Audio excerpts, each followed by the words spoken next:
আজকে সকালবেলা ঘুম থেকে উঠে পড়েছিলাম, দিয়ে পড়তে বসেছিলাম। তোমরা বুঝতেই পারছো, তার মানে আমার সামনে পরীক্ষা আছে, তাই আমি পড়তে বসেছি। তো যাই হোক, আজকে আমি কিছু রান্নাবান্না কিছু করতে পারবো না।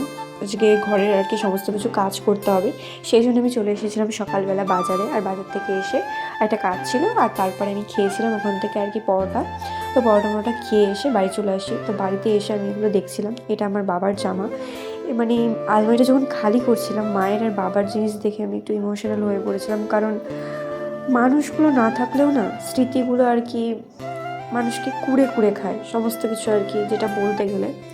তো মায়ের শাড়িটা নিয়ে আমি এখানে দেখছিলাম আর কি, আমার খুব ভালো লাগে। আর এটা আমার মায়ের পায়ের ছাপ, যখন আর কি লাস্ট যেদিন আর কি আমাদের বাড়িতে নিয়ে আসা হয়েছিল, তো সেদিনকার পায়ের ছাপ। বুঝতে পারছো, ওটা অতটা স্পষ্ট না, কারণ পোস্টমর্টম করা ছিল পায়েও, সেজন্য আর কি অতটা স্পষ্ট না। তো তারপর আমি পড়াতে চলে এসেছিলাম। পড়িয়ে এসে স্টুডেন্টের মা কিছুতেই ছাড়বে না, খেতে আমাকে হবে। উনি আমাকে প্রতিদিন না খাইয়ে কোনোদিনও ছাড়ে না, যেদিনকেই পড়ানো থাকে সেদিনকেই খেতে হবে, এটা ওনার রায়। তো তারপরে আমি বাড়িতে চলে এসেছিলাম। বাড়িতে এসে খেয়েছিলাম, আমাদের হচ্ছে গিয়ে এখানে ভোগরাগ হচ্ছিলো, তো ওখানকার প্রসাদ। তো ভীষণ টেস্টি হয় ভোগরাগের প্রসাদ, খেতে আমার ভীষণ ভালো লাগে। তো আজকের জন্য টাটা।